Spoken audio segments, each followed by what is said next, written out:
Bonjour, bienvenue sur le plateau de Bâti Journal TV. Nous sommes à Paris, nous sommes dans ce magnifique bâtiment qui est le Grand Palais éphémère et nous sommes bien sûr au forum Construction Bois, Bois Construction. Avec moi, un architecte ingénieur, monsieur Max Roland, bonjour. Et en face de vous, enfin à côté de vous, monsieur Guillaume Bonnet, vous êtes également ingénieur chez Arborescence. Bonjour, oui. Arborescence, est-ce que vous pouvez me présenter ? Arborescence, du coup, c'est une société d'ingénierie en construction bois qui a 23 ans. Et on est une dizaine maintenant. On évolue avec la filière bois. On grossit petit à petit. Voilà, vous faites partie des meubles presque, parce qu'on entend beaucoup parler de vous. On fait partie des meubles. Je ne sais pas si c'est un compliment. En tout cas, on accompagne, on accompagne effectivement pas mal d'architectes sur la construction bois depuis un certain temps. Et là, on va voir comment, avec le projet que vous allez nous présenter, mais présentez-nous l'agence Tectonic d'abord. Je précise d'ailleurs qu'ils sont dans les mêmes bureaux que nous, donc on est, disons, vous êtes ensemble. On est proches sur ce projet, mais on est aussi proches physiquement, puisqu'on travaille dans les mêmes bureaux.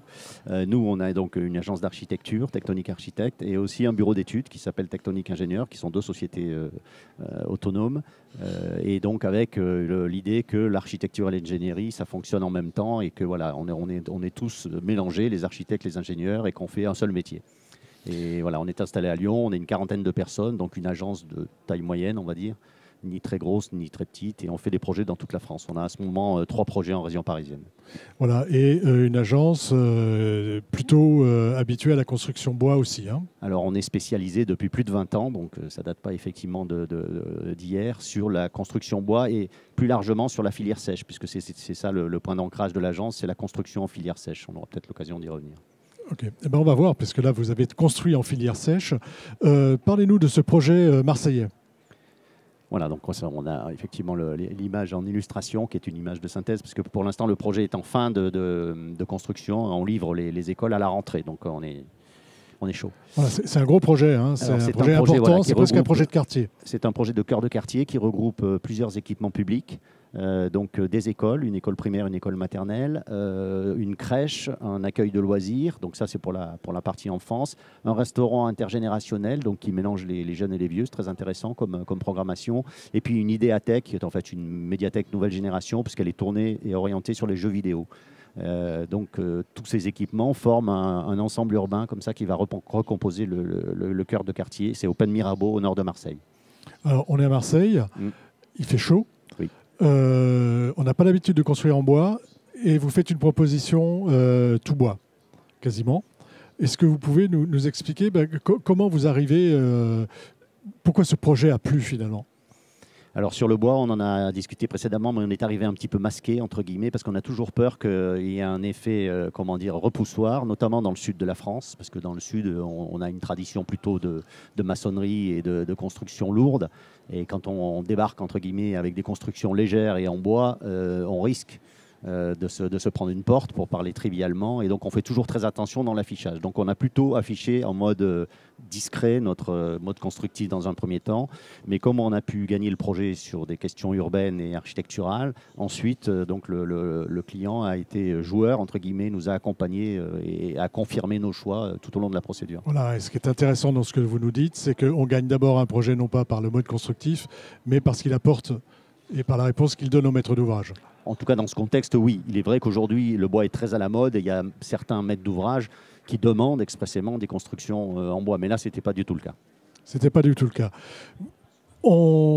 Expliquez-moi un petit peu comment vous abordez. Vous avez décidé de nous parler un peu technique, hein, parce que vous abordez aujourd'hui la construction bois un petit peu différemment de la façon dont vous l'abordiez il y a 20 ans ou 10 ans. Comment vous avez évolué en fait par rapport à la construction bois et par rapport au mode constructif bois que vous utilisez? 2 mots, après je donnerai la parole à Guillaume, mais on hybride de plus en plus nos modes constructifs. On hybride au sens large du terme, c'est-à-dire on hybride le bois en lui-même, c'est-à-dire qu'on multiplie les procédés, on va dire, on utilise du mur ossature bois, de la façade ossature bois, des planchers caissonnés, des planchers en CLT, etc. Tout un tas de dispositifs qu'on mixe les uns aux autres. en essayant de ne pas faire du monoprocess, on va dire, d'une part, et d'autre part aussi, on essaye d'hybrider la construction avec d'autres modes constructifs. Typiquement ici, le géosourcé, et la terre crue en l'occurrence. Peut-être on y reviendra, puisque on y reviendra. Elle a aussi un autre avantage. Voilà, et Guillaume, tu peux peut-être dire un mot à ce stade? Voilà, partons sur le bois donc, et la manière dont vous abordez le projet. Sur le bois, donc la manière dont on aborde le projet, on part sur un projet en type poteau-poutre, tout CLT à la base, donc qui est similaire à une école qu'on a construite proche de Lyon, à Rieux-la-Pape, qui a bien fonctionné, mais avec quelques défauts qu'on avait soulevés sur le projet de l'époque. Et donc on démarre le concours avec cette typologie de construction et on développe le projet en réfléchissant différemment, déjà en pensant aux économies de matière qu'on pouvait faire, à modifier un petit peu le système constructif. Donc d'abord sur les planchers, on a modifié tous les planchers isostatiques, donc les planchers qui sont sur 2 appuis uniquement. On les a modifiés pour en faire des planchers en CLT nervuré, pour économiser à peu près 35 ou 40% de bois pour des performances équivalentes. Donc les planchers nervurés, c'est des CLT très fins avec des solives collées par-dessous. C'est un procédé qu'on utilise de plus en plus, mais c'est vrai que quand on a démarré le projet en 2016, c'était pas forcément encore tout à fait. Nous, on avait déjà fait quelques expériences, mais voilà, là aujourd'hui, on le déploie en grande, on le déploie énormément sur les projets. En fait, ce qui est intéressant dans la démarche que vous nous décrivez, on repartira un peu sur le descriptif des différents modes constructifs, mais c'est de nous dire que même en construisant avec le bois, il faut faire attention aux matériaux et à la matière. C'est-à-dire on doit travailler l'économie de matière, y compris avec le bois. Bien sûr, c'est nécessaire parce que même si ce n'est pas toujours une question de coût, puisque des fois de mettre des dalles massives en forte épaisseur, ça peut être plus économique entre guillemets au regard de l'instant où on construit que de faire une multitude d'assemblages. Néanmoins, on voit bien dans une période comme aujourd'hui, on a la réponse, hein, c'est que moins on a de matière, mieux on se porte. Et du coup, c'est ce qu'on a cherché à opérer. Donc là, on voit les grands débords à l'écran de l'école de Rieux-la-Pape qui était en tout CLT. Donc on a varianté sur l'école de la Gavotte, puisque les toitures sur ce genre de projet représentent plus de 35% de la surface de toiture totale. Et donc on a varianté ces tout CLT, donc, qui étaient des dalles en 200 mm d'épaisseur, par des structures chevrons panne plus traditionnelles avec un panneau en dessous, pour arriver en termes d'équivalence à 8 cm d'épaisseur de bois contre 20 sur ce type de projet. Donc voilà, ça a été l'objet de notre travail sur une grosse partie du projet d'Épais Mirabeau, et qui porte ses fruits puisque ça fonctionne très bien. En plus, techniquement, d'avoir des structures chevrons panne, donc qui laissent des vides en fait, entre guillemets, à l'intérieur de ces éléments, ça permet aussi de récupérer les eaux de pluie, de les ramener à la façade, de cacher un peu de technique. Voilà. D'accord, c'est un avantage sur la frugalité, on va dire, mais c'est aussi un avantage sur la technique. Exactement. Donc ça, c'est cet aspect-là. Est-ce qu'il y a un autre aspect décrivez-nous les autres modes constructifs de ces bâtiments, et puis de nous dire là où vous avez utilisé des matériaux, où vous avez été plus frugal que vous l'étiez auparavant. Donc sur ce projet, donc toute la structure verticale est très transparente, donc on est en poteau-poutre quasiment majoritairement, avec très peu de systèmes de contreventement, alors qu'on est en zone sismique et on porte des toitures végétalisées assez lourdes, donc ça a été quand même un beau challenge aussi. Et sur toutes les parties pleines sont isolées avec des matériaux biosourcés, donc en biofibre trio, isolant à base de chanvre, de lin. Et voilà, sur la technologie. Voilà. Sur la technologie, enfin, il y a la technologie, mais il y a la démarche derrière la technologie. C'est-à-dire que l'idée, c'est ça que j'ai compris, et c'est vraiment de faire attention à la manière dont on utilise aujourd'hui le bois, c'est ça? Oui, le bois et d'une manière générale tous les matériaux. D'ailleurs, c'est l'idée que les bâtiments, plus ils sont légers, mieux c'est. C'est-à-dire léger au sens global du terme. C'est pas juste la question de la ressource bois qui est très importante. Effectivement, il faut la préserver. Elle n'est pas inépuisable. Elle est certes renouvelable, mais limitée. Donc, on doit absolument faire attention. Mais même de manière générale, je trouve que c'est un bon prisme d'approcher le bâtiment par la notion du poids des choses et de dire qu'un bâtiment, plus il est léger, finalement, plus il est vertueux du point de vue écologique. Et donc, il y a un vrai challenge à arriver à construire des bâtiments légers. Alors, c'est un double challenge en climat chaud, puisque la légèreté associée nécessairement à plutôt un manque d'inertie. Et or, on sait que la capacité d'inertie est très importante dans les pays chauds, dans les climats chauds. Voilà, vous avez anticipé ma prochaine question. C'est comment on fait pour traiter la chaleur, enfin le confort d'été, hein, qui va devenir de plus en plus important, de plus en plus. On sait que les températures vont augmenter, que ce ne sera pas seulement du 30-35 degrés, hein, mais qu'on sera plus proche de 40.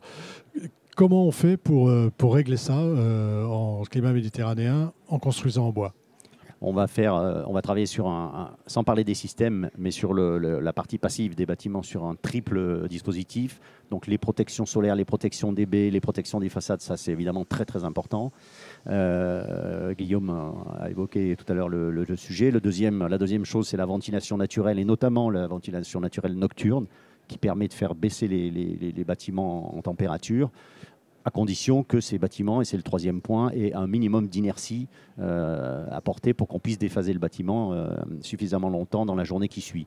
Et donc l'inertie, elle peut être apportée de plusieurs manières différentes, mais il y en a au moins deux qu'on utilise nous assez systématiquement. C'est le rechapage des dalles en bois, certes, mais qui sont chapées. Donc il y a une masse qui est apportée au niveau des sols. On s'en sert en plus de cette masse pour faire le chauffage et le rafraîchissement, puisqu'on met des serpentins dans les chapes, etc. Mais on a du coup un peu de masse. Et le deuxième dispositif, ce sont des cloisonnements ou des séparatifs en géosourcé, donc là de la brique de terre crue en l'occurrence, qui est un matériau qui, outre ses avantages écologiques, il a zéro énergie grise, enfin, c'est un matériau qui est très vertueux. Il a aussi des avantages en termes de thermique et d'hygrothermique, c'est-à-dire qu'en thermique, il assure justement une certaine quantité d'inertie, donc ça c'est très positif. Et il fait aussi une régulation hygrothermique du niveau de vapeur d'eau dans l'air. Du niveau de vapeur d'eau dans l'air, il absorbe l'humidité, plus ou moins. Il absorbe quand il y en a trop, il la restitue quand il n'y en a pas assez. Donc il joue le rôle de régulateur. Et pour la qualité de l'air intérieur, c'est très important, évidemment, surtout dans les écoles et la petite enfance. D'accord. Sur l'aspect technique, sur l'approche technique, comment vous travaillez ce mariage des matériaux? Donc, le mariage des matériaux, du coup, pour nous, en tant qu'ingénieurs, c'est surtout faire attention aux interfaces entre les différents matériaux. Nous, on a utilisé en structure vraiment que le bois et quelques artifices métalliques pour la légèreté. Mais après, c'est vraiment l'interface avec, par exemple, les briques de terre crue nécessite qu'on ait des planchers ou des supports très très rigides pour éviter qu'on ait des déformations, des fissurations. Donc, c'est tout simplement se questionner en amont sur comment vont être mis en œuvre les produits avant de se retrouver face aux problèmes sur le terrain. On arrive au terme de notre échange. Une question, on a compris que vous faites évoluer les modes constructifs bois depuis 20 ans, que vous travaillez sur ces questions-là. Comment, je ne veux pas vous demander de faire de prospective, mais comment vous voyez les choses évoluer aujourd'hui par rapport au bois et au biosourcé, qui est vraiment un sujet du forum cette année?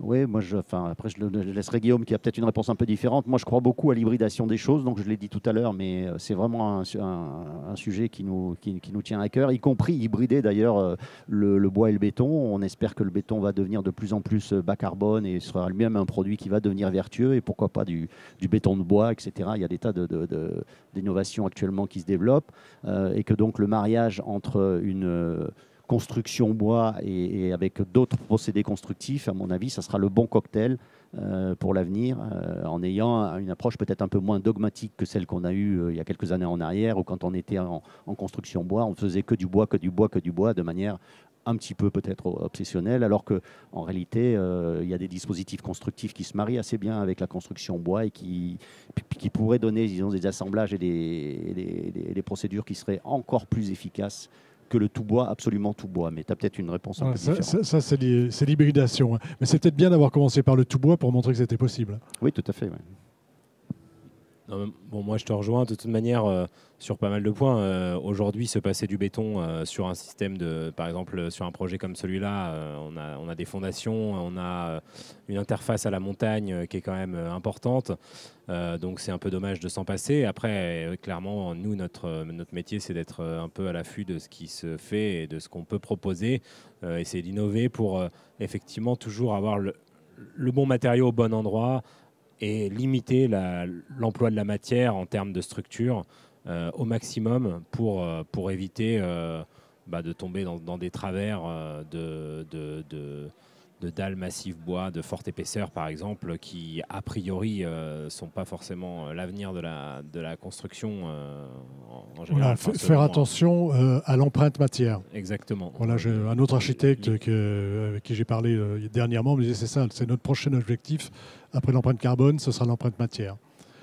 Merci messieurs d'être venus sur le plateau de Bâti Journal nous parler de ce projet marseillais. C'est une émission qui est à retrouver sur notre site internet Bâti Journal TV et bien sûr sur les sites de nos partenaires que sont le Forum Bois Construction et France Bois Forêt. Merci à vous et merci à vous.